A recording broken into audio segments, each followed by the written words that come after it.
While at a party, a bank president goes upstairs and locks the door. But just then a man jumps in through the window using a rope, shoots the man, and vanishes. Everyone gathers when the police arrive. But when Officer Megure refuses to let anyone go, the host gets furious about holding his precious guest. He is angry at him for suspecting his guest of murder. But there is reason for it. Just then, the world-famous great detective Jimmy Kudo arrives and starts to deduct the scenes. The killer is in the house. The room was locked from the inside, so the killer must have jumped through the window.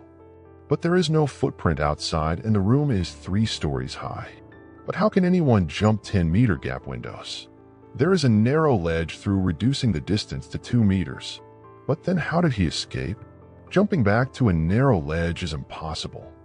He must have tied a rope from the first to the second window. But then there is no rope at the crime scene. How did he untie it? He must have tied a stick at the other end. When given slack, it easily came out. Looking closely, there is wood shaving on the railings. But the question is, why does the president lock himself during the party? The paranoid banker must have a meeting with a killer, someone he must trust to lock himself with. Then who is the killer? It's one of them. But who? It's time for the big reveal. And it's the host. Isn't our great detective making a little tiny mistake? The guy is a little bit crippled, you see. How could he do all that jumping? Just when Jimmy threw a heavy object at him, he dodged it like Spidey's Peter Tingle. They already found out from his doctor that he has been faking it for the past 3 months. Just when he tried to make a run for it, but instead gets the whole world on the head. Another case closed. Jimmy gets back full of praises from Officer Megure. In the morning, Jimmy gets awakened by a loud bang and a whole lot of shaking. It's Dr. Agasa who is experimenting early in the morning. While treating him, Jimmy asks about his new invention. It's a big secret. A jetpack so convenient and easy to pilot that it may change the transportation. No more traffic jam, but he crashes again. Somewhere Richard Moore is cursing on Jimmy. As a detective, because of Jimmy, he's not getting any cases, while Ren defends Jimmy. Way to school, Jimmy is getting way too prideful because of all the news. Girls are crushing on him. But he gets hit by Ren, who is jealous. While entering the school, a football appeared out of nowhere, but he returned it straight to the goal with an amazing shot. To which Ren says he could have become a national hero if he kept playing. But that's not why he plays. He was honing his skills to be a great detective, just like Sherlock Holmes learned fencing and violin. Sir Arthur Conan Doyle made a dame-perfect character. Highly skilled, perceptive, can tell you what you do just by shaking hand and where has you been by dirt on your shoes. Then why not become a mystery writer just like his father? To which Jimmy says that he doesn't want to write one, but to be one, a great detective. Then he shows his fan mail, all those love letters. Ren says why not get a real girlfriend? To which he looks at Ren, but she is angry. He was supposed to take her to tropical land and start kicking, but Jimmy dodges all and sneaks a peek under. Now that's my type of detective. The next day at tropical land, a trio of mischievous kids ran out of money for a mystery ride because of all the cave rides and chili dogs. But they have their way. Jimmy and Ren arrive and go for the mystery ride. Like them, we are on a mystery ride too. Jimmy notices kids sneaking from the back, but he goes on and on about Sherlock, how he can say just by a handshake, and grabs the hand of the girl in front of him. You are a gymnast, right? Shocking everyone. It's simple to him. The calluses on her hand indicated so. But a badminton player also has similar calluses though, but not the thick bruises on her legs, which he noticed thanks to the wind. Thick bruises, right? Seeing everything, a man gets angry. He was with his girlfriend.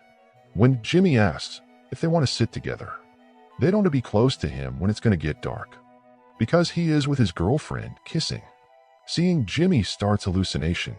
The kids are scared of the dark tunnel, but they are about to see something kids must not see. Their turn comes, followed by 2 shady-looking guys in black coats. Unbeknownst to them what was about to happen, they are just fooling around. Inside the scary tunnel, a loud noise scared the kids, and something dropped near them. After they exit, a guy's head is missing. Ambulance and police came, the kids returned. Everyone is panicking and sad. When the 2 guys wanted to leave, Jimmy intervened, saying it's a murder and the killer is one of the 7 people on the ride. Because of that, everyone recognizes him as the high school detective. Officer Megure starts explaining, temporarily excluding Jimmy and Ren. There were 5 passengers in total. Passengers A and B, seated in the first row, were both friends of the victim. Passenger C, who was both a friend and girlfriend of the victim, was seated in the third row. Passengers D and E were the men in black seated behind the victim. However, since everyone had their safety guards on, only the woman sitting next to the victim could have committed the murder. The guy in black once again wants to leave. Jimmy notices his looks and assumes he must be a killer. But then an officer finds a bloody knife in the girl's bag. When convinced, Megure is about to arrest the girlfriend, but Jimmy stops him, saying she is not the one. Jimmy is about to announce that the murderer was. But who do you think the murderer is? Calm it down. Who do you think the killer is? And now the big reveal. Shocking everyone, he announces the killer is this girl. But how? She was sitting right in front of Jimmy. The dead guy was right behind him. If she is the killer, how did she do it? Jimmy starts to explain. When questioned about the knife in Ashley's bag, he says the knife was incapable of cutting through bones so cleanly. She must have planted it to frame her. But she was sitting in front row. How did she do it? Does she have a 10-feet-long sword? No, but a sleight of hand, dark tunnel, and a piano wire. She pulled it off. Megure still does not understand, so Jimmy gives a demonstration. Megure is the victim. He described slipping a purse-like object behind his back before pulling down the safety guard. With the extra space created, he could easily slip out. Next, he mimed taking out a pre-prepared rope with a hook, placing the loop around the victim's neck, and attaching the hook to the coaster rail, all while inside a pitch-black tunnel. The coaster's speed and force would then complete the crime. As a gymnast, performing such a maneuver was entirely plausible. When asked where is the proof, Jimmy asks, "Where is your pearl necklace?" She panicked. Jimmy then brings out the broken necklace with a hook attached. He knew even before the investigation. Because of one drop of water. A tear, she was crying even before the crime, as if she knew she was seeing him last time. She revealed that she had been in a relationship with Kishida long before meeting her current friends and had chosen a roller coaster, where they had their first date, as the stage for her revenge, using the necklace he had given her. Another case closed. Because of the emotion, Ren is crying while Jimmy is perfectly fine. Is he that heartless? Just then he notices one of the guys running.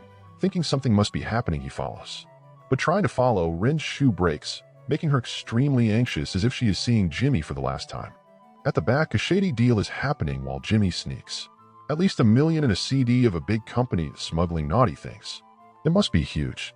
But Jimmy gets caught and knocked out cold. As to be sure and not to leave any clues, instead of shooting, they decide to poison him. A new composition that is clean, odorless, and cannot be caught by autopsy. They make him their first test subject. After some struggle, the great detective dies. End of story. Well, just kidding. This is just the beginning. To know what happens to him, wait for the next week. If you are a fan of detective stories, then subscribe. I will upload one case every week for the rest of the year. For weekly mystery cases, subscribe to my channel.